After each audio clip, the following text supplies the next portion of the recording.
The scale often gets a bad rap. Across the internet, you'll see people saying things like, the scale doesn't tell the whole story, or the scale doesn't tell you how you feel.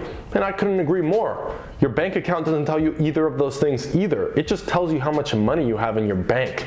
Similarly, the scale tells you how much you weigh. And if you do it correctly, as I'm going to teach you in this video, it can make your fat loss or your muscle gain a heck of a lot easier. So let's get to it. What's good, YouTube? It is Coach John back again.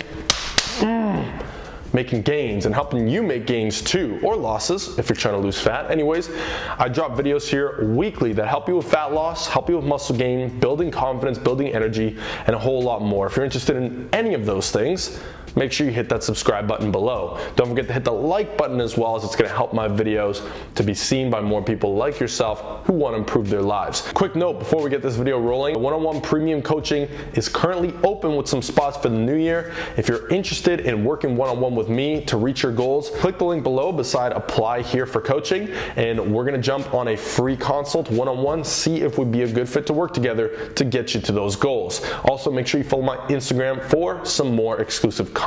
First and foremost, I want to explain to you the weigh-in protocol. A lot of reasons why the weight on the scale doesn't matter is because it's inaccurate and it's just not a consistent measurement. People will weigh themselves sporadically throughout the day.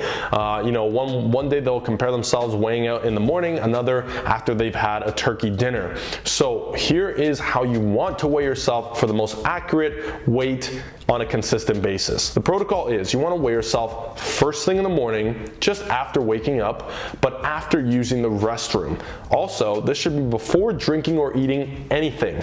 This is going to give you the most accurate dry weigh-in that you can get. Now, after you get that weigh-in, you're going to record it either on a piece of paper like I like to do it, or you can use an app on your phone, either MyFitnessPal, the Notes app, or Happy Scale, any sort of app that helps you keep track of things like that. And then after 7 days, you're simply going to find the moving weekly average of your weigh-ins. You see, that's the key right there. The key is the moving weekly average. The scale is prone to massive fluctuation on a day-to-day basis, and this is due to things that typically affect water retention or water depletion. Also glycogen, as glycogen draws in and holds water in your muscles and in your liver, for example.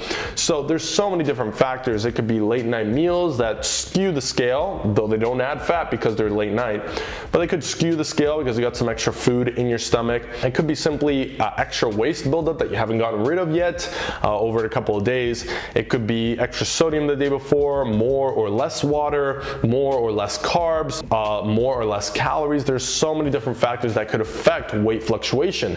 So it's true to think that day to day, those fluctuations are not to be expected to move in a linear fashion. However, the week to week averages should actually move in a linear fashion. So let's say your goal is fat loss. Well, you should determine at what rate you want to lose that fat, and that rate will only be seen on a week-to-week basis. See, those weekly averages are going to iron out the day-to-day fluctuations that we experience. This means two things. One is that you want to make sure you don't get attached to the day-to-day weigh-ins. A lot of people make the mistake of expecting the scale to go down every day, and if it doesn't for a couple of days, the world is ending or whatever they're doing is not working. And that's simply not the case. The case is the weekly averages are meant to iron out those fluctuations. So really, you need to look at the day-to-day weigh-ins objectively. Do not have any attachment to them. I know it might be easier said than done for most, but the reality is, if you are attached to that number and you expect it to go down every single day, two things. One, you're probably in it with a short-term mindset, as this is a long-term marathon. But two is you're not understanding the fact that this doesn't happen overnight, and that it's going to take you a while, and you don't want that scale to go down every single day, because that would entail a very rapid rate of weight loss most of the time, which is unhealthy and isn't going to feel so good in a few weeks' time. Another thing you want to try to avoid if you want as much accuracy as possible is getting only a few weigh-ins throughout the week. One of the biggest mistakes people make that causes them not to like the scale is that they'll weigh themselves once a week. The thing is from Monday to Monday, there's 6 other weigh-ins that might might actually bring your average down.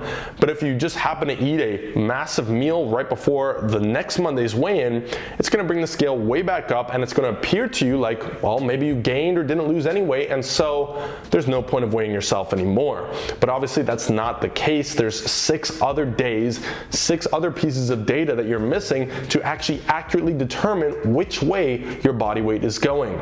Now, a lot of people also wonder, well, if I'm trying to lose fat but I want to gain muscle, then doesn't the number on the scale not matter because it might be the same even though I'm gaining muscle and losing fat? The answer is actually probably not, because if you're focusing on fat loss, the human body loses fat at a much faster rate than it gains muscle. So over the course of that time, you might have expected to lose 20 pounds, but you might lose 18 because you gained 2 pounds of muscle over those months.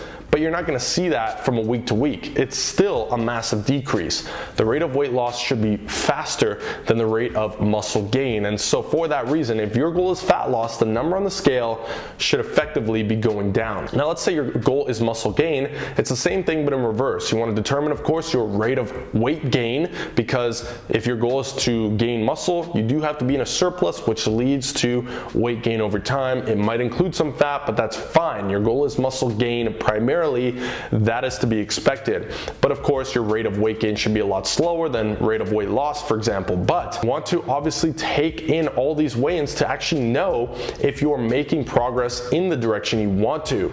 Now, obviously, it's important to know I've made a video on all of the tools you need to use to make sure you know you're building muscle. You can click right here to check that video out. It goes over the detail of using the scale as one of the many tools you have in the arsenal, such as measurements, progress photos, workouts, all of these other things that you need to be tracking, calories and macros, that will actually help you determine that, sure, you're moving in this direction with the scale, but are you doing it in the right way? Is that still leading to better muscle gain, better strength in the gym, actual fat loss instead of just overall weight loss? How are the measurements on the waist, the arms, etc.? So the scale is only a tool. However, it is a powerful tool that needs to be used if you expect to get the entire story. All the other tools need to be used as well, but this one is not to be neglected. And that's why I made this video, because like I said at the beginning, it gets a bad rap, but really it's just from people that are out there that happen to have amazing looking physiques, because let's be honest, a lot of them are very young and were athletic in the past, and so by accident they just happen to have an amazing body. But they actually have no idea how to train, how to weight train, how to gain muscle, and how to lose fat. And so for them, they just tell you, oh, don't weigh yourself. I never weigh myself, and look at how I look. Well, let me tell you, you are not them. And if you want to optimize results, and by the way, if they're watching this, they're probably not, but they should, they would see 10 times better results if they were doing this as well. Because again, it's just like tracking your bank account balance. If the balance is going up, guess what? It's probably a good thing, right? Well, similarly, if your goal is fat loss, then if the scale is going down, it's a good thing, assuming that you've got other factors. For example, if your bank account is going up, where is that money coming from? Is it somebody accidentally wiring over a transfer that's not yours? You need to know those things. And so what do? You track what goes in and what goes out. For example, calories and macro, what goes in, what goes out, the balance, it's all the same thing. You need to track. The reason why scales exist and why they're so popular is because they do provide a very valuable insight as to what's going on in your fat loss or your muscle gain. So I hope that this video was informative and taught you the truth about why the scale isn't bad, and that it needs to stop getting a bad rap, as ultimately it's not a person, it's not evil, it's not mean, it's just a tool that we use to determine how much we weigh. If you use it correctly in the way I described in this video, you will then be able to control your body composition 10 times easier than you ever have in your life before. Take it from me, it took me 5 years before I started using this formula, and the next 6 after that, my life changed forever. Fitness became very, very easy. Of course, like I mentioned, you gotta have all the other components to it, but you can't build an entire car without every component, and this is definitely one of them. So that's gonna be it for this video. Thank you so much for watching. Again, if you enjoyed it and you wanna see more videos like this one, make sure you hit that like button, share it with your friends, and subscribe so you don't miss the videos I'm dropping every single week that help you get your goals faster and in a more enjoyable way, whether it's fat loss, muscle gain, improving confidence, or improving energy levels. I got you covered. So with that said, I'll be seeing you in the next one. I'm out.